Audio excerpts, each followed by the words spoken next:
Beshem Ha'af, Vehaben, Vedua Hakodes, Ha Elohim Echad. Di dalam nama Bapa dan Putra dan Roh Kudus, Allah yang Esa. Amin. Kita akan bersama-sama belajar mengenai kain lampin, pembungkus bayi Yesus Kristus, tanda royalti. Tuhan Yesus ketika kedatangannya di bumi pun juga memiliki gelar royalti, yaitu Melek HaYehudim. Yesus Kristus disebut sebagai Raja orang Yahudi, dan perhatikan, dua kali peristiwa siapakah yang memberikan gelar Melek HaYehudim.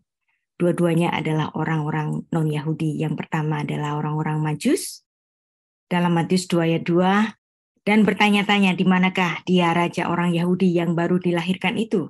Kami telah melihat bintangnya di timur dan kami datang untuk menyembah dia. Frasa orang Yahudi sendiri ditulis sebanyak 18 kali di Alkitab kita. Dan peristiwa kedua ketika Yesus diberikan gelar Raja orang Yahudi, Melek HaYehudim, adalah menjelang kematiannya. Ketika ada di dalam pengadilan Pilatus dan kemudian di salib Yesus sendiri dituliskan bahwa Yesus adalah Melek HaYehudim. Sekarang kita bahas pokok yang akan kita pelajari bersama, yaitu kain lampin pada kelahiran dan kematian Yesus Kristus. Kata lampin menurut Kamus Besar Bahasa Indonesia adalah kain popok bayi atau kain bebat bayi, lapisan atau alas. Dalam istilah yang lebih umum, kain lampin adalah kain sebagai bebat pada bayi atau kain untuk membedong bayi. Di Alkitab juga memperkenalkan kepada kita ada banyak sekali gua-gua, karena Alkitab kita ditulis di latar belakang wilayah Israel yang dimana di situ ada banyak gua. Jadi apa sih maksudnya gua ini? Gua di dalam Alkitab menggambarkan hidup pada hari yang malang, adalah keadaan hidup di dalam gua. Contoh yang pertama ketika Elia melarikan diri karena Isabel marah kepadanya. Dan yang kedua adalah ketika Daniel dijebloskan dalam gua singa akibat melanggar larangan untuk menyembah dewa atau orang lain selain Raja Darius kala itu. Gua juga digunakan sebagai kuburan, seperti yang ditulis dalam Perjanjian Lama, kuburan dari para leluhur Israel, Kejadian pasal 23, dan juga di Perjanjian Baru, Lazarus juga ditempatkan di gua sebagai kuburan. Jadi keadaan geografis Israel itu penuh dengan gua-gua, dan ada banyak sekali bukti-bukti Alkitab maupun di luar Alkitab yang menjelaskan tentang ini. Yesus Kristus lahir di kandang domba dan kandang itu berupa gua. Dan gua ini menyertai Yesus Kristus pada kelahiran maupun kematiannya nanti. Origen dari Alexandria menulis bahwa Yesus Kristus dilahirkan di dalam sebuah gua. Demikian juga Justinus Martir menuliskan bahwa tempat Yesus lahir adalah sebuah gua. Jadi kita sudah bersama mempelajari bahwa Yesus Kristus lahir di kandang domba yang berupa gua di Bethlehem di Migdal Eder. Nah, ini ada satu visual mengenai gua kuburan Yesus Kristus. Penguburan atau pemakaman Yesus terjadi segera setelah kematiannya. Dan kematiannya itu terjadi pada tanggal 14 Nisan dan menjelang hari yang pertama untuk hari raya yang paling besar di antara orang Israel, yaitu hari raya Paskah. Keempat Injil mencatat tentang ini.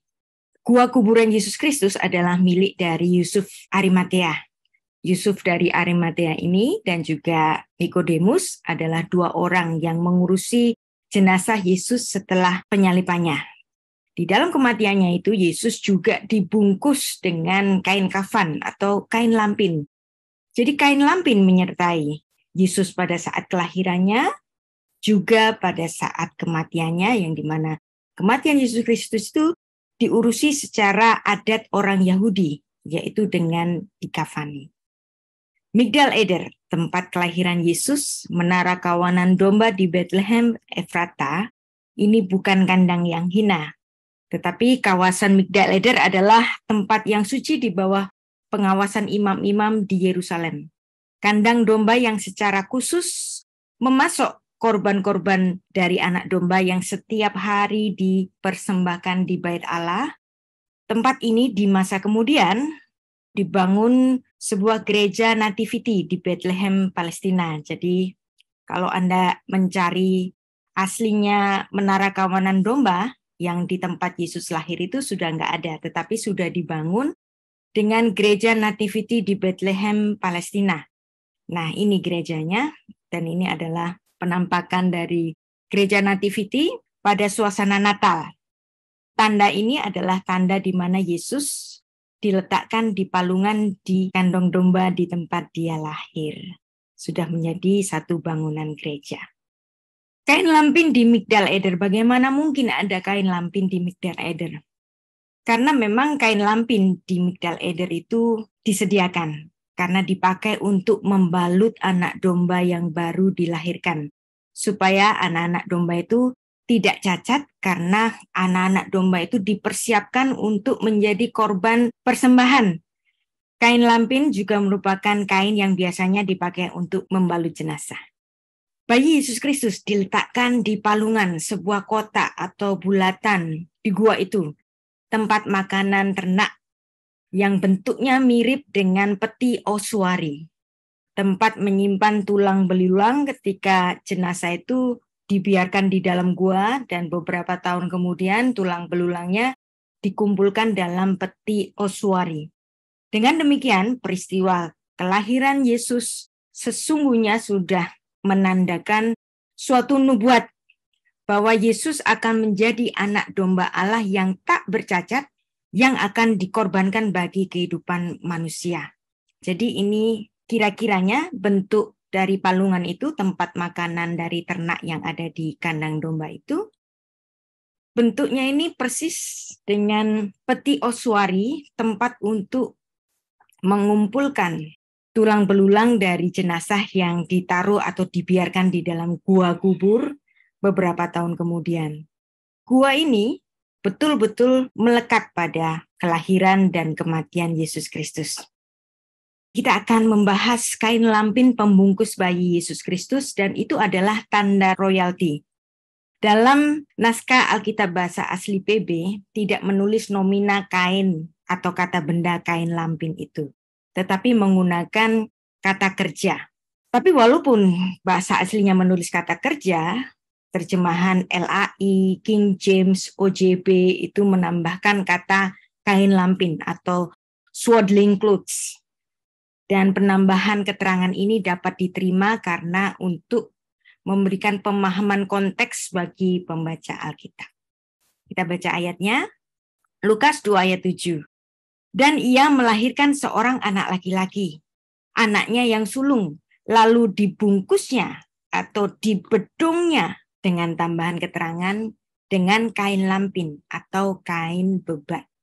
Dan dibaringkannya di dalam palungan karena tidak ada tempat bagi mereka di rumah penginapan. Tidak adanya tempat rumah penginapan bagi bayi Yesus itu adalah betul-betul kehendak Tuhan. Karena Yesus Kristus harus lahir di Migdal Eder, tempat pemasok dari domba-domba yang akan dikorbankan di Bait Allah.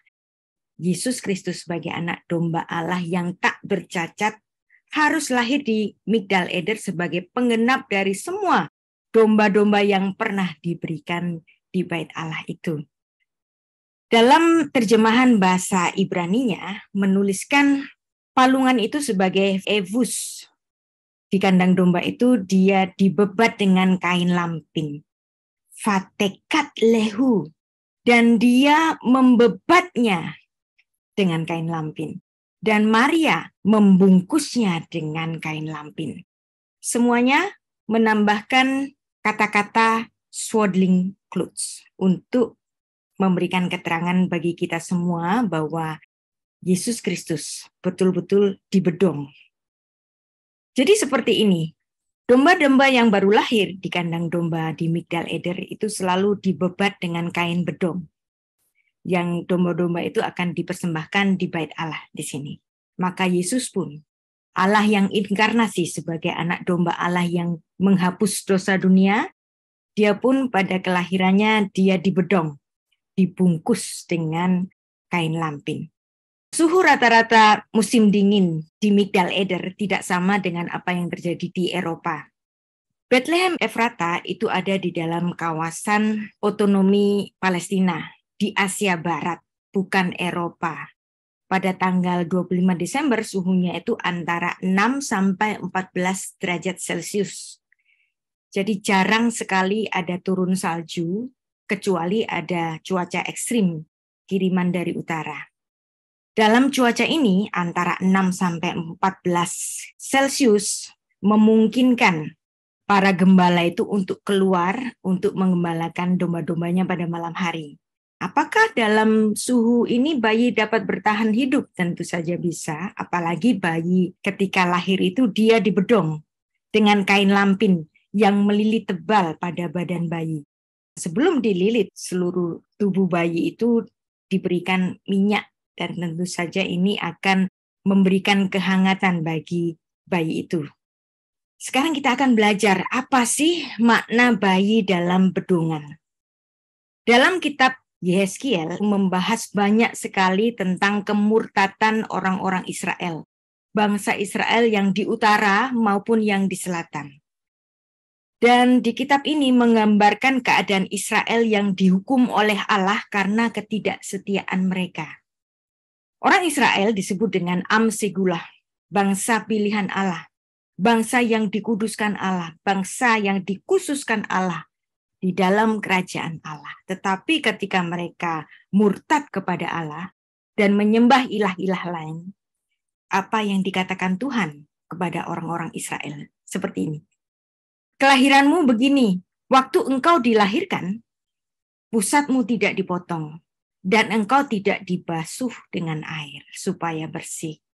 Juga dengan garam pun engkau tidak digosok atau dibedungi dengan lampin. Nah, rupanya dalam pandangan masyarakat Semit, seorang bayi yang dibedungi dengan kain bedungan atau kain lampin adalah tanda dari royalti. Tanda royalti orang-orang Israel ini di Yehezkiel 16 ayat 4 itu dicabut oleh Allah. Bahwa ketika mereka dilahirkan karena gelar royaltinya itu dicabut, maka ketika lahir dia tidak dibedungi lagi. Nah, kita melihat dari sini bahwa bayi yang dibungkus adalah tanda royalti dari bayi itu. Dan semua ayat-ayat di sini dalam bahasa Ibraninya itu menggunakan kata-kata membungkus, vehaktel, dengan bedungan, lokutat. Engkau tidak dibedungi, engkau sungguh tidak dibedungi.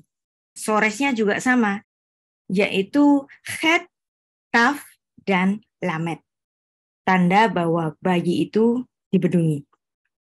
Yehezkiel pasal 16 ini, kalau Anda membaca seterusnya, semuanya menuliskan perumpamaan atau ibadat umat Israel dialegorikan sebagai istri Tuhan yang tidak setia dan bersundal dengan ilah-ilah lain.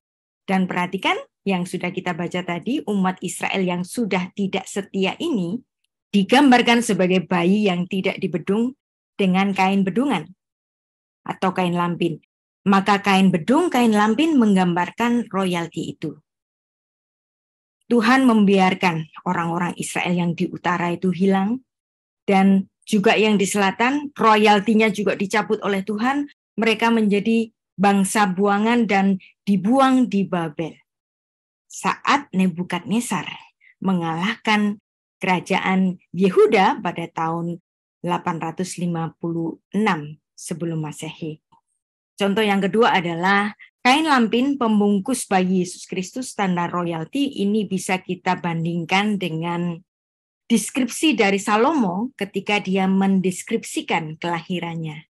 Seperti yang ditulis dalam kitab Kebijaksanaan Salomo, pasal 7 ayat 4-5, ada hal yang menarik yang mendeskripsikan bagaimana Salomo putra Daud itu lahir. Salomo lahir dalam bedungan. Kain lampin ini adalah tanda royalti. Kita baca ayatnya. Dengan kesayangan aku dibesarkan di dalam bedung. Jadi di sini ada kata-kata swaddling clothes, kain bedungan. Dengan kesayangan aku dibesarkan di dalam bedungan. Ayat 4. Sebab tidak ada seorang raja pun mempunyai permulaan hidup yang lain. Selain apa? Selain kelahirannya dalam bedungan. Jadi di sini betul-betul adalah suatu bukti bahwa anak seorang raja yang akan menjadi future king, dia kelahirannya ada di dalam bedungan itu. Jadi jelas di sini bedungan adalah tanda dari royalty itu. Jadi kalau Alkitab bahasa asli Yunani maupun bahasa Ibrani menulis bedungan, ini bukan hal yang biasa, tetapi semuanya merupakan tanda. Tidak ada sesuatu yang kebetulan kenapa Yesus Kristus kok harus dibungkus dengan kain lampin. Ini kalau bagi orang-orang Israel yang mempelajari kitab-kitab suci mereka, mereka akan teringat dengan apa yang dikatakan oleh Salomo maupun apa yang dituliskan dalam kitab Yeskiel tadi. Kitab kebijaksanaan Salomo dalam kitab orang Protestan itu tidak termasuk, tetapi ini bisa kita baca dalam bagian Deuterokanonika. Saya pun walaupun bukan orang Katolik, saya tetap menghormati kitab-kitab Deuterokanonika karena ada banyak sekali hal-hal yang ditulis di dalam kitab-kitab Deuterokanonika untuk memberikan keterangan-keterangan secara historis bagi apa yang ditulis dalam kitab-kitab Protokanonika. Kita akan meneruskan dengan membaca Lukas 2 ayat 7 dan 12, mencatat bahwa Yesus bahwa dia dibungkus dengan kain bedungan sama seperti Salomo, seperti ditulis dalam kitab kebijaksanaan Salomo 7 ayat 4 sampai 5 tadi. Kita baca Lukas 2 ayat 8 sampai 12. Di daerah itu ada gembala-gembala yang tinggal di padang, menjaga kawanan ternak mereka pada waktu malam. Tiba-tiba berdirilah seorang malaikat Tuhan di dekat mereka dan kemuliaan Tuhan bersinar meliputi mereka dan mereka merasa sangat ketakutan. Lalu kata malaikat itu kepada mereka, "Jangan takut, sebab sesungguhnya aku memberitakan kepadamu kesukaan besar untuk seluruh bangsa. Hari ini telah lahir bagimu juru selamat, yaitu Kristus Tuhan di kota Daud. Dan inilah tandanya bagimu." Perhatikan, inilah tanda bagimu. Jadi tanda ini bukan tanda sembarangan. Bukan sesuatu keterangan yang biasa-biasa saja. Bahwa kamu akan menjumpai seorang bayi dibungkus dengan lampin. Seperti apa yang terjadi pada semua domba-domba yang lahir di Migdal Eder itu. Dan seorang bayi yang dibungkus ini bukan tanda biasa, tetapi itu adalah tanda royalty. Di sini Lukas mencatat bahwa para malaikat memberitahukan kepada para gembala bahwa bayi Yesus Kristus itu dibedung dengan kain lampin seperti Salomo untuk menunjukkan bahwa bayi ini adalah raja dari garis keturunan Daud. Jadi yang disebut tanda di sini harus diperhatikan bahwa kain lampin bukan sembarangan. Bahwa itu untuk menunjukkan legitimasi bahwa Yesus Kristus adalah betul-betul seorang yang dilahirkan dari dinasti Daud. Legitimasi bahwa dia betul-betul adalah raja orang Yahudi. Disebutkan dalam bahasa Ibrani dengan kata machetal. Anda lihat di sini, soresnya juga sama, chet, taf, lamet. Kain lampin, tanda kebangsawanan orang Yahudi, penegasan identitas Yesus Kristus sebagai raja keturunan Daud, orang Yahudi sekaligus menunjukkan identitas Yesus Kristus sebagai raja keturunan Daud di antara orang-orang Yahudi. Lukas 2 ayat 7 dan 12 dan kebijaksanaan Salomo 7 ayat 4 sampai 5. Dan sekarang kita akan belajar mengenai sumber ekstra biblikal untuk studi banding, ya. Ada satu referensi terkenal lainnya mengenai kain lampin atau kain bedungan yang muncul dalam tulisan dari seorang penyair yang bernama Hesiodos, eksis sekitar abad ke-8 sebelum Masehi. Dalam sebuah judul teks Teogoni, Hesiodos menceritakan kelahiran Zeus yang dilahirkan oleh Dewi Rea. Namun suaminya Cronus mencoba memakan bayi Zeus itu untuk mengelabui suaminya dan menyelamatkan anaknya. Dewi Rea membungkus atau membedong sebuah batu dalam suatu bedongan dengan kain lampin. Ketika Cronus itu menemukan ada seorang bayi yang dibedong itu, padahal itu adalah batu, kemudian dia memakannya. Dan Cronus saat itu memuntahkan batu itu, dan bayi Zeus ini dapat diselamatkan. Kemudian Zeus itu tumbuh besar, dan kemudian mengalahkan ayahnya. Dan kemudian Zeus menjadi dewa tertinggi dari antara dewa-dewa Yunani. Mungkin Anda akan heran bagaimana mungkin saya membandingkan cerita mitologi ini dengan cerita Yesus Kristus. Tapi sebenarnya kalau Anda banyak sekali membaca mitologi-mitologi Yunani, yang saya percayai bahwa mitologi itu adalah suatu kisah mitos yang sebenarnya diambil dari Alkitab kita. Contoh yang lain adalah Anda mungkin pernah membaca tentang Dewa Asclepius, dewa kesembuhan dengan tongkat ular itu, yang dimana tongkat ular ini menjadi tanda bagi medis, karena Dewa Asclepius ini adalah dewa kesehatan. Dan sebenarnya ini adalah mitologi dari kisah yang terjadi di Alkitab. Bahwa pernah ada di kitab Bilangan, Musa itu disuruh oleh Tuhan untuk membuat patung ular dari tembaga yang ditaruh di dalam suatu tiang, yang ditulis dalam Bilangan 21 ayat 6-9. Dan pada saat itu, Anda kalau membaca di dalam Perjanjian Baru, Yohanes 3 ayat 14-16, Tuhan Yesus bahwa peristiwa itu merujuk kepada dirinya.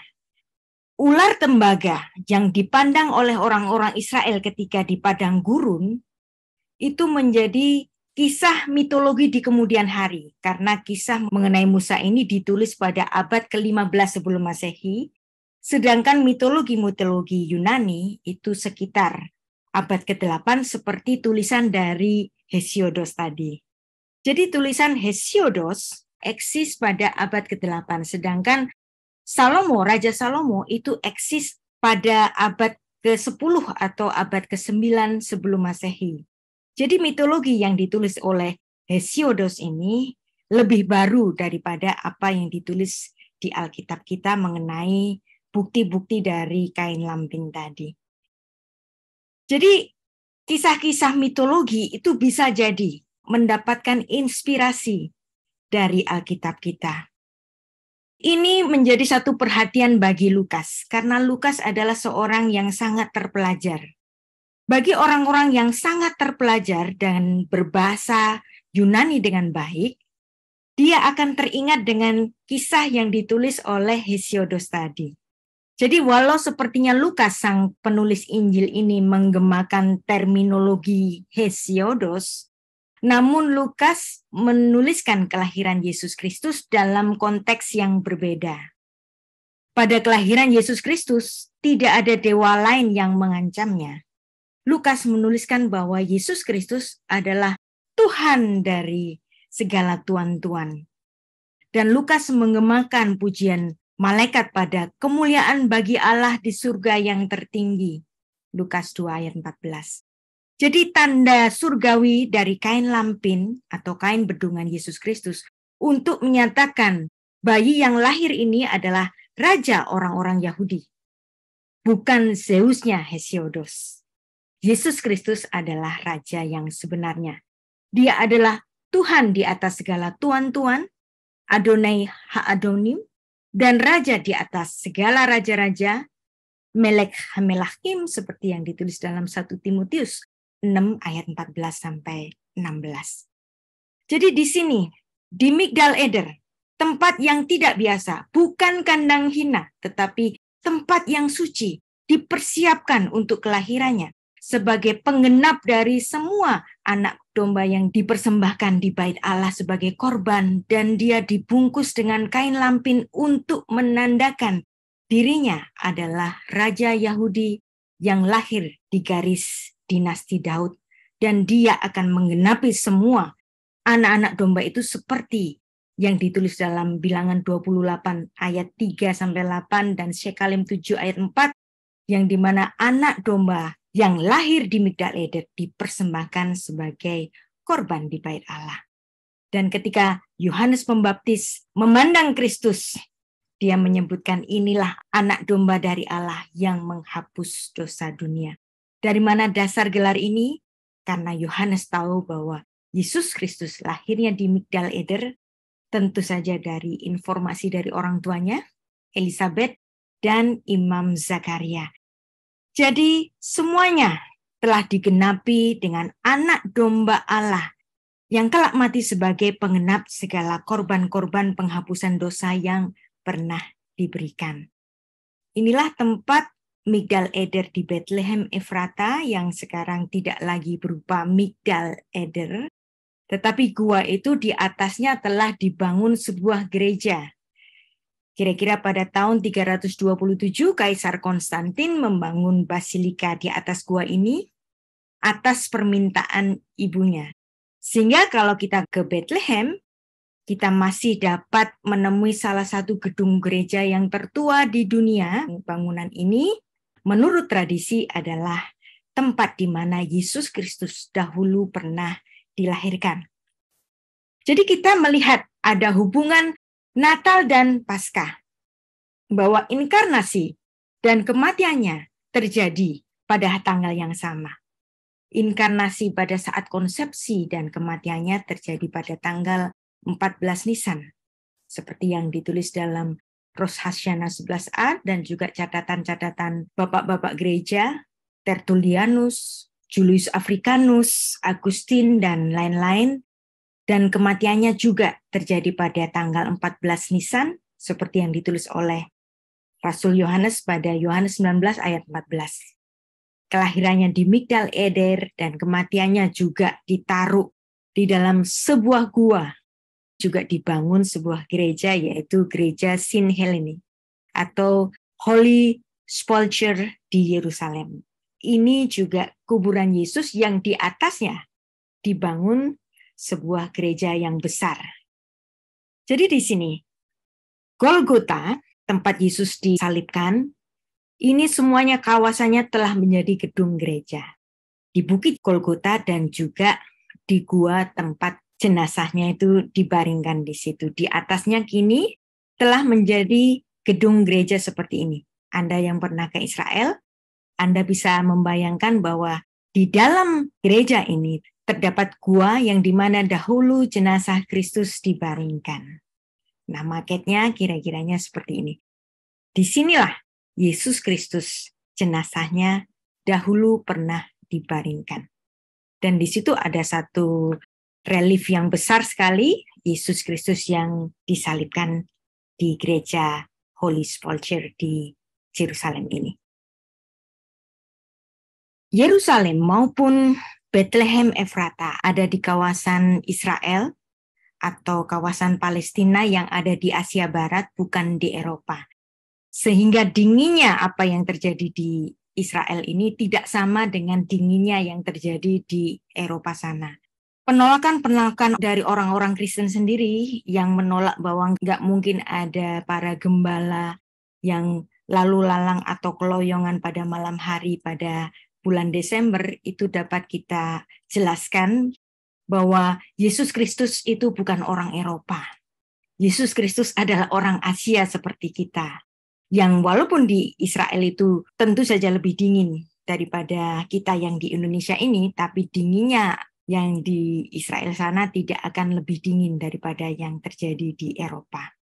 Cuaca di Bethlehem di Israel, suhu terendah adalah 7 derajat, suhu tertinggi adalah 14 derajat. Tidak sama dengan apa yang terjadi di Eropa. Tidak ada salju di Bethlehem Efrata, kecuali cuaca ekstrim, dan itu terjadi sangat jarang sekali. Dan inilah keadaan Christmas Eve atau malam Natal di Bethlehem Efrata, yang dimana orang-orang biasa saja keloyongan malam hari seperti para gembala yang datang menemui bayi Yesus pada malam itu. Dan Anda juga bisa melihat di YouTube, Anda bisa mencari searching di situ bagaimana Christmas di Bethlehem. Atau kita akan melihat bersama apa yang terjadi Christmas di Bethlehem.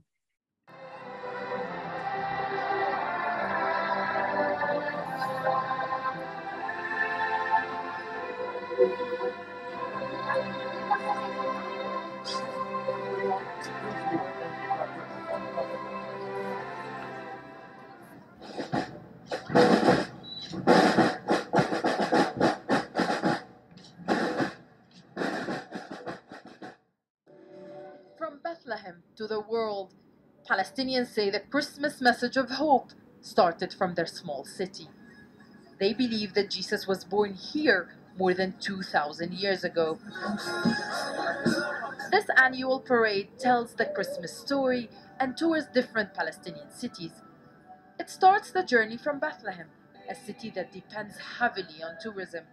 But it's taken a hard hit in the past few years due to the pandemic.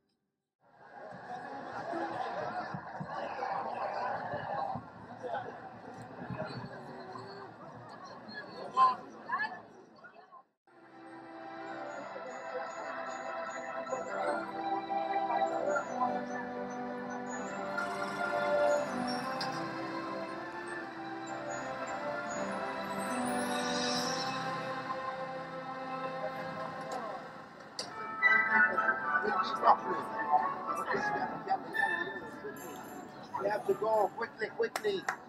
Yes.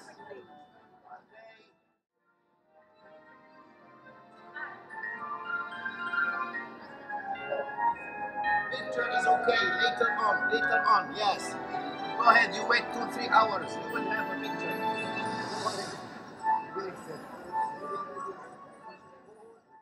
Baiklah, itu yang kita pelajari pagi ini, dan kiranya kita semakin meyakini bahwa apa yang tertulis di Alkitab kita memberikan semakin banyak informasi untuk memberikan keyakinan pada kita bahwa Yesus benar-benar lahir di bulan Desember atau di bulan Kislev kalender Yahudi, dan dia datang demi cintanya kepada kita semua. Mari kita berdoa.